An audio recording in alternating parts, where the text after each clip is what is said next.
Hello everyone, welcome to Study and Stuff. Today we are starting chapter 1, class 6, what, where, how and when. So before we start this chapter, let us read question answers first.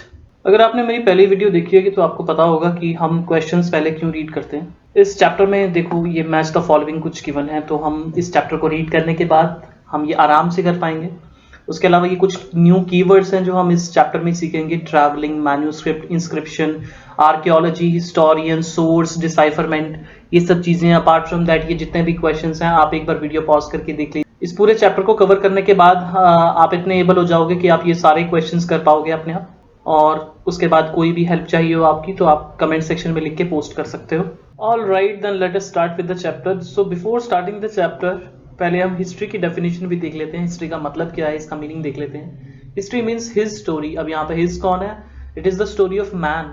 Man का मतलब mail या female नहीं है, यहाँ पे gender से नहीं है। मैन मीन्स ह्यूमन, हमारी स्पीशीज जो है ह्यूमन बींग्स की, तो वहां पे उनकी बात हो रही है, हमारी स्टोरी की बात हो रही है यहाँ पे। So history is the story of human being. So यहाँ पे एक स्कूल चाइल्ड है राशिदा। राशिदा एक बार न्यूज़पेपर पढ़ रही है तो उसने एक स्मॉल हेडलाइन देखी 100 ईयर्स अगो। तो राशिदा के माइंड में एक क्वेश्चन आया कि 100 साल पहले क्या हुआ है, ये किसी को कैसे पता चल सकता है। तो वो बहुत हैरान हुई। तो अब देखिए, अगर हम सोचते हैं, खुद भी सोचें कि हम सुबह हमने कुछ खाया, क्या खाया, हमने क्या बात की किसी से, तो हमें याद रहती है। कल हमने क्या किसी से बात की एक दिन पहले, तो वो भी हमें थोड़ा बहुत याद रहता है। और अगर किसी की मेमोरी ज्यादा अच्छी है तो 1 साल 2 साल पहले क्या हुआ वो भी उन्हें याद रहता है। लेकिन 100 ईयर्स या उससे भी पहले, 100 1000 ईयर्स पहले क्या हुआ वो हमें कैसे पता चलता है। What can we know about the past? हम पास्ट के बारे में पहली बात हमें ये देखना होगा कि पास्ट के बारे में हम क्या चीजें जान सकते हैं। पास्ट के बारे में आप क्या जान सकते हो? व्हाट पीपल एट, उस टाइम पे लोग क्या खाना खाते थे, किस टाइप के क्लोथ्स पहनते थे, किस टाइप के हाउसेज में रहते थे, वो क्या काम करते थे, किस टाइप की ऑक्यूपेशन थी उनकी। वो हंटर्स थे, हर्डर्स थे, फार्मर्स थे, रूलर्स थे, मर्चेंट या कुछ भी थे। साइंटिस्ट पे लिखा हुआ है यहाँ पे। वैसे तो उन फॉरेस्ट के टाइम पे वो लोग साइंटिस्ट में नहीं होंगे, पर चलो कोई बात नहीं। सो वो क्या काम करते थे, ये सब चीजें हमें हिस्ट्री, हमें सोर्सेस पढ़ के पता चल सकती है। Where did people live? अब एक सिंपल सी चीज है कि पुराने टाइम से ही लोग जो है, ह्यूमन बीइंग जो है वो वाटर सोर्सेज के पास रहता आया है। फॉर एग्जाम्पल जो नेचुरल सोर्स है, सोर्स ऑफ वाटर है आपका ड्रिंकिंग वाटर, वो है आपका रिवर्स। सो ह्यूमन बींग्स जो है हमेशा से, अगर आप देखो पूरी दुनिया में भी देखो, इजिप्ट में नाइल रिवर के पास, इंडिया में आप देखो तो गंगा रिवर, इंडस रिवर इसके पास। तो हमेशा हर जगह लोग रिवर्स के, पानी के पास रहते आए हैं, क्योंकि पानी के बिना हम लोग नहीं रह सकते। It is very important source. तो इसके आसपास ही ह्यूमन बींग्स हमेशा से रहता है। तो यहाँ पे जो रिवर इन्होंने मेंशन की है वो नर्मदा रिवर मेंशन की है। People have lived along the banks of this river for several hundred thousands year. Some of the earliest people who lived here were skilled gatherers. अब ये गैदरर्स क्या होते हैं? जो इकट्ठा करते हैं सामान को। अब वो क्या इकट्ठा करेंगे? ऑब्वियसली उनको जीना है, तो उस टाइम पे वो सिर्फ फूड की चिंता करेंगे। तो वो फूड उस टाइम पे इकट्ठा कर देते हैं। और वो फूड कहाँ से लेके आएंगे? क्या वो वहां पे कोई मार्केट्स है, क्या वो वहां से खरीदेंगे फूड? नहीं। उनके पास बहुत ही ज्यादा बड़े बड़े फॉरेस्ट हैं। फॉरेस्ट में नेचुरली प्लांट्स और फ्रूट्स, वेजिटेबल्स, जो भी चीजें वहां पे खाने की अवेलेबल होंगी वो चीजें ऑलरेडी उनके पास फ्री में अवेलेबल है। आजकल तो हम लोगों को खरीद के खानी पड़ती है, लेकिन देखो उनके कितने मजे हैं वहां पे। और वो क्या क्या चीजें खाते होंगे उस टाइम पे? वो रूट्स कलेक्ट करते होंगे प्लांट्स की, फ्रूट्स और अदर फॉरेस्ट प्रोड्यूस में क्या आ सकता है? कुछ खाने वाली लीव्स आ सकती हैं जो खाई जा सकती हैं। उसके अलावा वो हनी खा सकते हैं, ये और कुछ चीजें खाने की खा सकते हैं। प्लस अपार्ट फ्रॉम दिस वो एनिमल्स को भी हंट करते थे, वो एनिमल्स को हंट करके भी खाते थे। ये सब चीजें हंटर्स एंड गैदरर्स के बारे में हमने पढ़ी आपकी नर्मदा रिवर के आसपास। अब नेक्स्ट जो प्लेस की ये बात कर रहे हैं, ये बात कर रहे हैं सुलेमान एंड किरथार हिल्स की बात। अब ये सुलेमान एंड किरथार हिल्स कहाँ पे है ये हम देखेंगे, नॉर्थ वेस्ट में ये पढ़ते हैं। और इस रीजन में क्या हुआ? First begin to grow crops such as wheat and barley 8000 years ago. तो एग्रीकल्चर इन्होंने अराउंड 8000 ईयर्स अगो स्टार्ट कर दिया था। और फर्स्ट क्रॉप्स जो इन्होंने ग्रो करी ह्यूमन बींग्स ने, वो व्हीट एंड बार्ले उनमें से एक है। प्लस उन लोगों ने एनिमल्स को भी रेयर करना स्टार्ट कर दिया। कौन कौन से एनिमल्स को पालते थे वो लोग? Sheep, goat and cattle. Cattle, cow, buffaloes, ये सब भी पालते थे उस टाइम पे। Apart from this they also started living in villages. उन्होंने गांव में भी रहना स्टार्ट कर दिया। मतलब ऐसा नहीं होगा बहुत बड़े बड़े गांव होंगे, मतलब हाउ हट्स होंगी कुछ आसपास, उन्होंने इस तरह छोटी छोटी ग्रुपिंग्स बनाई होंगी। उसके अलावा यहाँ पे गारो हिल्स उन्होंने मेंशन किए हुए नॉर्थ ईस्ट में, और विंध्यास उन्होंने सेंट्रल इंडिया में मेंशन किया। तो अब इनके बारे में हम आराम से पढ़ते हैं with the help of map. Can you see this map here? मैं आपको कोशिश करता हूँ पूरा मैप दिखाने की। यहाँ पे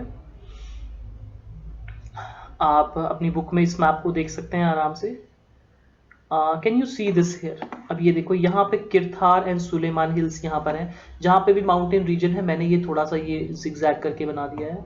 यहाँ पे देखो ऊपर तो यहाँ पे हिमालयाज हैं, यहाँ पे ट्रांस हिमालयाज हैं, ये भी हिमालयाज का ही पार्ट है यहाँ पे। तो अगर आप ध्यान से देखो, यहाँ पे कुछ प्लेसेस मेंशन है, मैंने मार्क किए हुए हैं। गारो हिल्स अभी हमने रीड किया, तो गारो हिल्स में ऐसा क्या खास था गारो हिल्स के बारे में? Agriculture was developed here. ये कुछ रीजन है, गारो हिल्स हैं, विंध्यास हैं, किरथार एंड सुलेमान हिल्स के आसपास का रीजन है। यहाँ पे सबसे पहले एग्रीकल्चर डेवलप हुए यहाँ पे इस रीजन में। एंड नर्मदा रिवर, ये देखो यहाँ पे विंध्यास माउंटेन रेंजेस हैं और यहाँ पे सतपुड़ा की रेंजेस हैं, और विंध्यास एंड सतपुड़ा के बीच में जो रिवर फ्लो करती है वो है हमारी रिवर नर्मदा। और अभी हमने देखा कि यहाँ पे सबसे पहले कौन रहते थे? हंटर्स एंड गैदरर्स यहाँ पे मिलते हैं। हमें कुछ सोर्सेज मिले हैं कि यहाँ पे वो रहा करते थे। अपार्ट फ्रॉम दिस, आज हम लोग चावल खाते हैं, बिरयानी बना के खाते हैं, बहुत सारी चीजें बनाते हैं चावल की। तो ये देखो कि चावल जो है वो बहुत पहले, सबसे पहले वो इस रीजन में चावल की खेती करी गई थी, विंध्यास के आसपास वाले रीजन में। ये देखो आप, और हमने पढ़ा था किरथार एंड सुलेमान हिल्स के आसपास वाले रीजन में क्या हुआ था?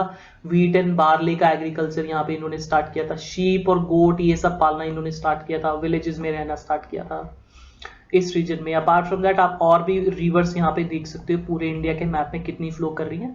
अब आप एक चीज और ध्यान से यहाँ पे नोट करो, ये पूरे सब कॉन्टिनेंट का मैप है, ये इंडिया का मैप नहीं है सिर्फ, it is a physical map of सब कॉन्टिनेंट। अब सब कॉन्टिनेंट क्या होता है? सब कॉन्टिनेंट एक बड़े कॉन्टिनेंट का छोटा सा पार्ट होता है। अब हम देखते हैं, यहाँ पे आप ध्यान से देखो तो जो हमारा ये इंडिया वाला रीजन है मेनली, ये सारी साइड से तो माउंटेन से घिरा हुआ है। अब क्या कोई प्लेस बचता है जहां से लैंड से लोग आ सकते हैं यहाँ पे? अब यहाँ पे देखो इतने सारे, ये सी है रीजन, यहाँ पे तो चलो बोट से लोग आ सकते हैं, पर आप अगर ऊपर वाले रीजन को देखो तो लैंड में लोग कहाँ से आ सकते हैं? ये देखो यहाँ पे भी माउंटेन्स है, यहाँ पे भी है, तो ये रीजन कुछ बचता है यहाँ पे। खैबर पास वाला रीजन ये बचता है। पुराने टाइम पे जितने भी लोग नॉर्थ वेस्ट की साइड से आते थे वो इसी रीजन से आते थे, और जब भी वो लोग यहाँ पे आते थे, कैन यू सी, ये इंडस रिवर यहाँ पे फ्लो कर रही है। इंडस रिवर, जिसे हिंदी में सिंधु नदी भी कहा जाता है, ये रिवर फ्लो करती है। प्लस इसके साथ छोटी छोटी हेल्पिंग रिवर्स, जिसे हम ट्रिब्यूटरीज कहते हैं, ये यहाँ पे बहुत सारी हैं, और इन सब ट्रिब्यूटरीज का नाम हमने कहीं ना कहीं सुना हुआ है। Sutlej river, Ravi river, Beas river, Chenab river, Jhelum river, और ये फिर इंडस। ये सारी जो नदियां हैं, ये सब, ये छोटी छोटी जो ट्रिब्यूटरीज हैं, ये सारी मिलकर बड़ी नदी सिंधु में, इंडस में मिल जाती हैं। ठीक है। सो अब देखो, अब यहां से इस पर साइड से जो भी पर्सन इंडिया में आने की कोशिश करेगा तो उसे सबसे पहले ये सारी रिवर्स को क्रॉस करना पड़ेगा। और सबसे पहले यहाँ पे कौन सी रिवर पड़ती है बीच में? यहाँ पे पड़ती है मेन रिवर, यहाँ पे जो है वो है सिंधु, इंडस। अब हम आगे चलते हैं। अब देखो, इंडस है यहाँ पे एंड इसकी ट्रिब्यूटरीज है। ट्रिब्यूटरीज, ये यहाँ पे एक डेफिनेशन भी गिवन है ट्रिब्यूटरीज की। ट्रिब्यूटरीज क्या होती हैं? Tributaries are smaller rivers that flow into a larger river. छोटी छोटी नदियां होती हैं, हेल्पिंग रिवर्स आप कह सकते हो, वो बड़ी रिवर में अपना पानी जो है वो जाकर छोड़ देते हैं। ठीक है। और इंडस और उसकी ट्रिब्यूटरी के आसपास लोगों ने कब रहना स्टार्ट किया? यहाँ पे जो सिटीज वगैरह या विलेजेस बनाए गए वो कब बने? About 4700 years ago. It means बहुत पहले, ऑलमोस्ट 5000 ईयर्स अगो, वहां पे जो है वो लोगों ने सिटीज फर्स्ट टाइम रहना स्टार्ट किया उस रीजन में। एंड लेटर, उसके बाद आप देखोगे about 2500 years ago cities developed on the banks of river Ganga. तो उसके बाद ऑलमोस्ट 2500 साल पहले गंगा रिवर के आसपास लोगों ने बसना शुरू किया। अब आप एक चीज नोट करना, यहाँ पे सिटीज मेंशन है। अब सिटीज का क्या मतलब हुआ? क्या वहां पे बहुत बड़ी बड़ी बिल्डिंग्स होती थी, मतलब जैसे हमारी सिटीज में होती हैं? क्या लोग कारों में चलते थे? नहीं, ऐसा नहीं है। जैसे विलेजेस होते हैं, तो विलेजेस थोड़े से ज्यादा डेवलप हुए। विलेजेस में हमारी एग्रीकल्चर वाली एक्टिविटीज होती हैं, एनिमल्स को पालते हैं, और उसके अलावा हम खेत वगैरह होते हैं हमारे, हम क्रॉप्स को ग्रो करते हैं। उसके अलावा कुछ एक्टिविटीज और इंक्रीज होने लगी।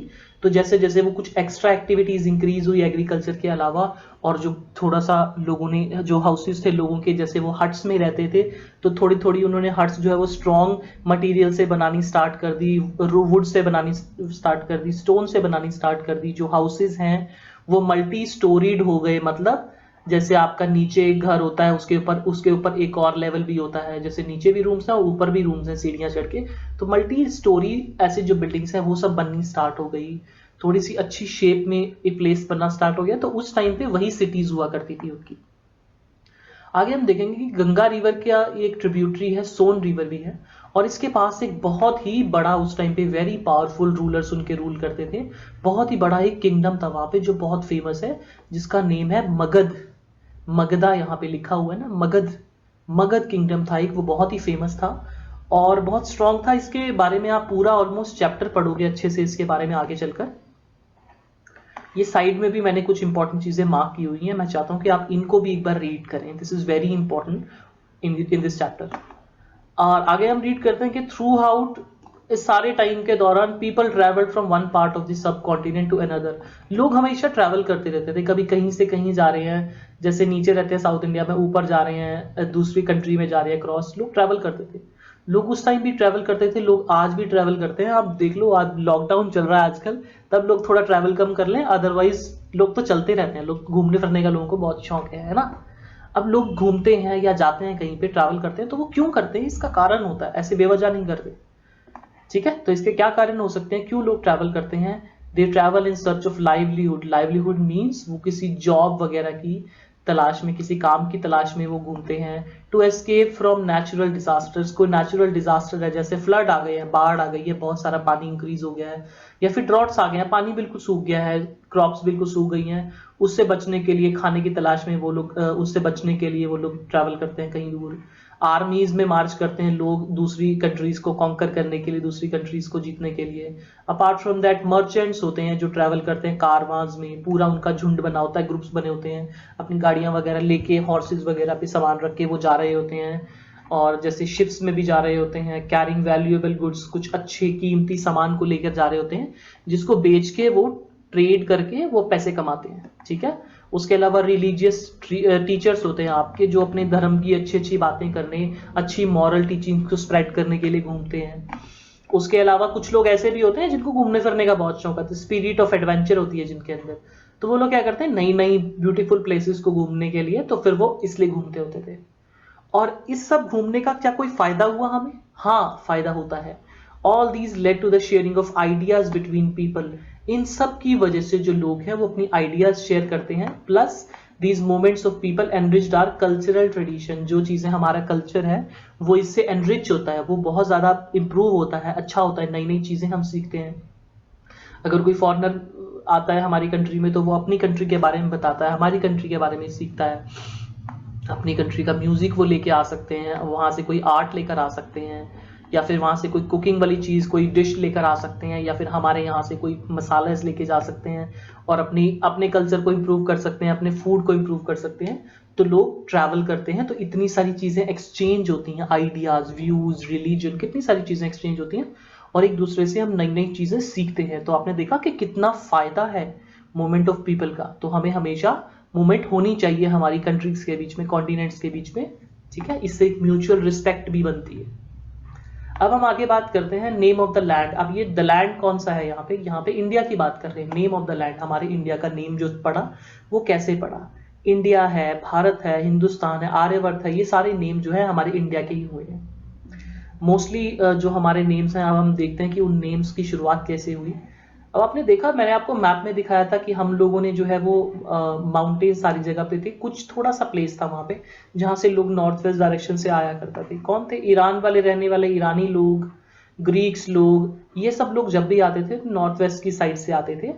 फर्स्ट टाइम की कुछ 2500 साल पहले के दौरान जब ये आए थे इंडिया में, तो इनको इंडस रिवर क्रॉस करके आनी पड़ती थी। तो जब भी ये इंडस रिवर क्रॉस करते थे, तो एक तो ये इनसे सिंधु नहीं बोला जाता था, जो करेक्ट नेम था हिंदू, सिंधु नहीं बोलते, तो कोई हिंडोज बोलता था, कोई इंडोज बोलता था। ऐसे ही यहाँ से इंडिया नेम भी आया, हिंडोज। बाद में लोगों ने हिंदुस्तान भी कहना स्टार्ट कर दिया, और हिंडोज बोलते थे लोग रिवर को, और रिवर के आसपास जो लोग रहते थे या रिवर के इस साइड जो लोग रहते थे उन सबको हिंदू भी बोला गया उस टाइम पे। तो यहाँ से ये नेम्स आए हैं। उसके अलावा ये भारत नेम कहाँ से आया है? हमारा एक बहुत ही पुराना, हमारे 4 वेद हैं, हमारा बहुत पुराना लिटरेचर है, हमारे देश के जो ग्रंथ हैं, सबसे पहला जो वेद जो हुआ था वो ऋग्वेद है, और उसमें एक ट्राइब के बारे में मेंशन है, ओल्ड ट्राइब के बारे में, बहुत फेमस इंडिया की ट्राइब, उस ट्राइब का नाम भारत था और वहीं से हमारा भारत नेम लिया गया। और अभी भी जो ऑफिशियल नेम है हमारी कंट्री के वो 2 नेम्स हैं, इंडिया बोलते हैं इंग्लिश में, और हमारी कंट्री का रियल नेम जो है हिंदी में जो है वो है भारत। तो ये 2 ऑफिशियल नाम रखे गए हैं, इसके अलावा जो इतने सारे ये नेम है ये भी कभी ना कहीं ये नाम लिए गए हैं। ऑफिशियल नेम 2 ही हैं हमारे।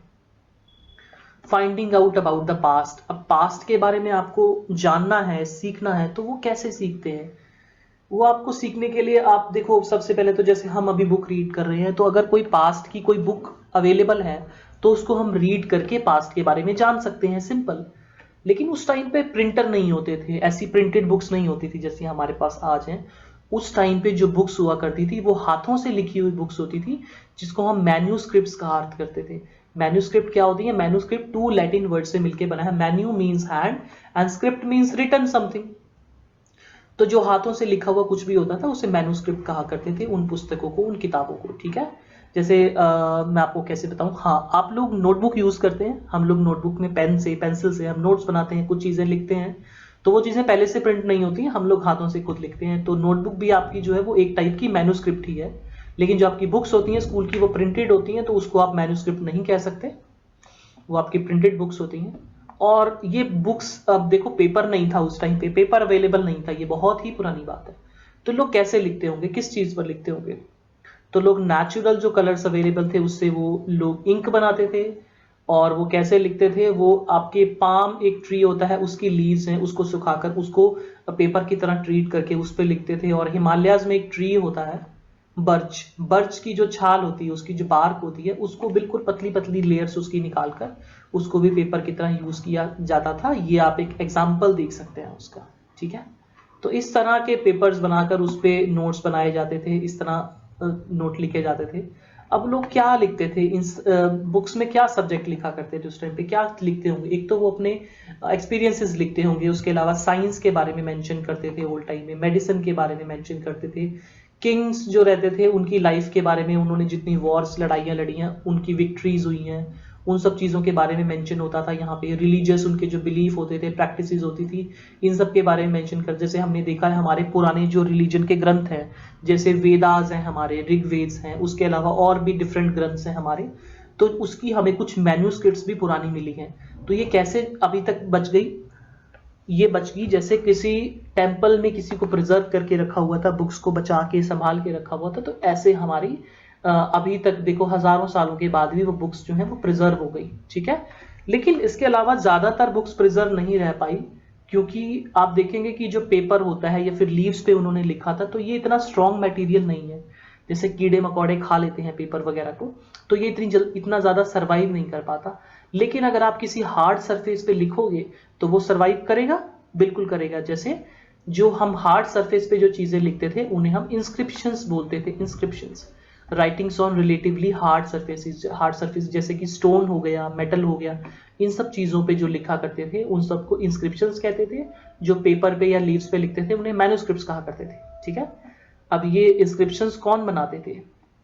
किंग्स वगैरह, इसमें अपने ऑर्डर्स वगैरह जो अपने लोकल कॉमन पीपल को उन्होंने देने थे, जैसे गवर्नमेंट हमें कोई ऑर्डर देती है, ये सब चीजें उसको लोगों को बताने के लिए लोग इंस्क्रिप्शन बनवाते थे और उसे कहीं भी विलेजेस में, सिटीज में बीच में लगा देते थे जहां पे सारे आकर उसको पढ़ सकें।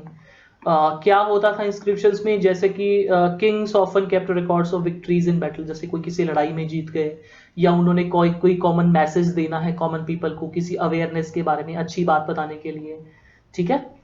और उस टाइम पे लैंग्वेजेस कौन सी यूज होती थी जो इंस्क्रिप्शंस और मैन्यूस्क्रिप्ट में यूज होती थी? वो होती थी आपकी संस्कृत, संस्कृत यूज होती थी, प्राकृत यूज होती थी। उसके अलावा तमिल लैंग्वेज भी साउथ इंडिया में यूज हुई है। तमिल लैंग्वेज, संस्कृत लैंग्वेज, ये क्लासिकल लैंग्वेजेस है जो बहुत पुरानी लैंग्वेजेस है हमारी कंट्री की। सबसे ओल्डेस्ट लैंग्वेज है हमारी संस्कृत। और संस्कृत जो है वो किंग्स यूज करते थे, और जो ब्राह्मण्स हैं, टीचर्स हैं, जो ऊपर वाले लोग होते थे, हायर सोसाइटी के लोग, वो लोग यूज करते थे इसको। और जो कॉमन जो लोग होते हैं वो लोग प्राकृत लैंग्वेज यूज करते थे, ठीक है। ऑर्डिनरी पीपल प्राकृत लैंग्वेज यूज करते थे। उसके अलावा हम आगे देखते हैं, जैसे ये आपकी एक इंस्क्रिप्शन का एग्जाम्पल है। ये देखो आप, स्टोन पे लिखा हुआ है, तो यहाँ पे 2 लैंग्वेजेस में लिखी हुई है, ये देख सकते हैं आप। यहाँ पे ग्रीक है, अरमेक लैंग्वेज में, ये 2 लैंग्वेजेस में स्क्रिप्ट लिखी हुई है।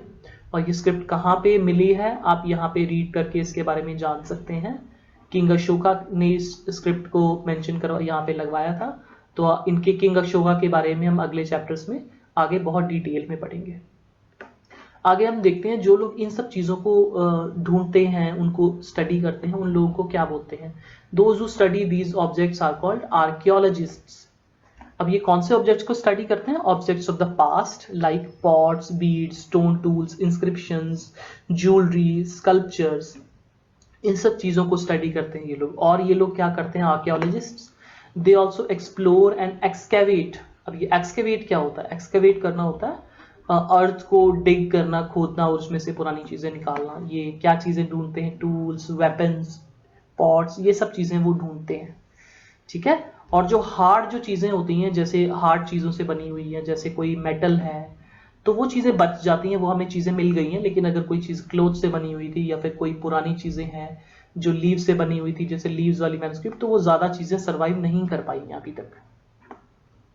आगे हम देखते हैं, ये आप देख सकते हैं एग्जाम्पल, यहाँ पे 2 चीज़ें गिवन है। आप देख रहे हैं ये पॉट, हमने देखा है घड़े ऐसे विलेजेस में आज भी मिल जाती हैं ये चीज़ें। और ये जो पॉट है आप यहाँ पे देखो कि कितना पुराना है, ये 4700 ईयर्स पुराना है। आप इमेजिन करो हमारे पास 2 ईयर्स पहले वाली सामान ही नहीं मिलता, और ये देखो इतनी पुरानी चीज़ें भी अभी तक सर्वाइव कर रही हैं, इतनी पुरानी चीज़ें मिल रही हैं। ये देख रहे हैं आप, जैसे हमारा 1 रुपए का 2 रुपए का कॉइन होता है, ये देखो ये भी कॉइन्स है पुराने टाइम के। देखो कितने अजीब अजीब से कॉइन है ना। और ये जो कॉइन्स हैं ये 2500 ईयर्स तक पुराने मिले हैं अभी तक कॉइन्स हमें। जो हिस्टोरियंस होते हैं, ये जितनी भी चीज़ें हम लोगों को मिली हैं, पुराने ऑब्जेक्ट्स, कॉइन्स, ये सब, हिस्टोरियंस इन सब चीज़ों को क्या बोलते हैं? हिस्टोरियंस इन सब चीज़ों को सोर्स बोलते हैं, ठीक है। सोर्स वो चीज़ें होती हैं जो हमें किसी ना किसी टाइप की इंफॉर्मेशन प्रोवाइड करती हैं। मैन्युस्क्रिप्ट भी सोर्स है, इंस्क्रिप्शन, कॉइन्स, पॉट्स, ये सारी चीज़ें जो हैं ये कहीं ना कहीं एक टाइप का सोर्स है जो हमें कुछ ना कुछ पास्ट के बारे में इंफॉर्मेशन प्रोवाइड करता है। आगे हम देखते हैं, ये देखो यहाँ पे कितनी अजीब सी बात लिखी है, वन पास्ट और मैनी। मतलब जो हिस्ट्री में पुराना पास्ट हो चुका है, क्या वो एक से ज्यादा भी हो सकता है? चलिए हम देखते हैं यहाँ पे।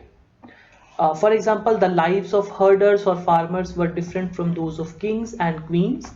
The lives of merchants were different from those of craft persons. यहाँ पे देखो कितना अच्छा मेंशन है, फार्मर्स और हर्डर्स हैं, उनकी लाइफ डिफरेंट होगी किंग्स एंड क्वींस से। क्या होगी डिफरेंट? हाँ बिल्कुल डिफरेंट होगी। हर्डर्स एंड फार्मर्स एक अलग तरह से अपनी लाइफ जीते हैं और किंग्स एंड क्वींस अलग तरह से जीते हैं, मर्चेंट्स अलग तरह से रहेंगे। अब अगर वो अलग अलग तरह से रहेंगे, अपनी लाइफ जिएंगे, तो उनके अलग अलग तरह के सोर्सेज हमें मिलेंगे। और उन सोर्सेज को स्टडी करने के बाद जो हिस्टोरियंस हैं, वो अलग अलग हिस्टोरियंस अलग अलग सोर्सेज को अलग अलग तरह से स्टडी करते हैं। और वो उनके डिफरेंट व्यूज हो सकते हैं, डिफरेंट पर्सपेक्टिव्स हो सकते हैं। Different historians can have different perspectives. Perspective मतलब सोचने का तरीका, आपके व्यूज हो सकते हैं। तो इसी तरह डिफरेंट डिफरेंट पर्सपेक्टिव्स बनते हैं हिस्ट्री के बारे में, और हम वेरियस पर्सपेक्टिव्स को मिला के कंबाइन करके एक टाइमलाइन, एक हिस्ट्री क्रिएट करने की कोशिश करते हैं। जी, जो जितनी भी हम हिस्ट्री पढ़ते हैं, ये बहुत सारे अलग अलग हिस्टोरियंस की उनकी व्यूज ही हम पढ़ते हैं। जो भी सामान हमें मिला है, जो भी सोर्सेज हमें पास्ट के मिले हैं, उन सबको इकट्ठा करके हम पढ़ते हैं, तो हमारी हिस्ट्री क्रिएट होती है। आगे हम देखते हैं और चीजें, जैसे किंग्स हैं वो अपने रिकॉर्ड्स रखते थे क्योंकि रिच थे, ऑर्डिनरी लोग नहीं रखते थे रिकॉर्ड्स, है ना। अब एक बहुत इंपॉर्टेंट टॉपिक जो हमारा है वो है कि डेट्स के बारे में। अब अगर मैं आपसे डेट पूछूं कि आज कितनी डेट है, तो आप लोग कैसे बताएंगे? आप लोग मुझे कोई डे बताएंगे कि आज संडे है, मंडे है, आप मंथ बताएंगे, और आप कोई ईयर बताएंगे, कुछ इस तरह आप मुझे बताएंगे कि आज 9 है, मंथ आपका मई चल रहा है। आप इस तरह मुझे डेट कोई क्रिएट करके बताएंगे, ठीक है। लेकिन ये डेट वाला सिस्टम आया कहाँ से? अभी जो मॉडर्न डेट सिस्टम जो हम पढ़ते हैं, वो क्रिश्चियन पीपल जो होते हैं, जीसस क्राइस्ट के जो फॉलोअर्स होते हैं, वहां से ये सिस्टम आया है। These years are counted from the date generally assign to the birth of Jesus Christ, the founder of Christianity. अब देखो, जब जीसस क्राइस्ट का बर्थ हुआ था, उसके बाद से जितने भी ईयर्स होते हैं, आप देखते हैं हम उन्हें क्या बोलते हैं, all dates before the birth of Christ. जहां पे क्राइस्ट का बर्थ हुआ, उससे पहले जितनी भी डेट्स थी, उन्हें हम बीसी लगाकर डिनोट करते हैं। जैसे क्राइस्ट के पैदा होने से 10 ईयर्स पहले अगर किसी हमें टाइम को बताना, तो हम बोलेंगे 10 ईयर्स बीसी, ठीक है। तो इस तरह बताया जाता है।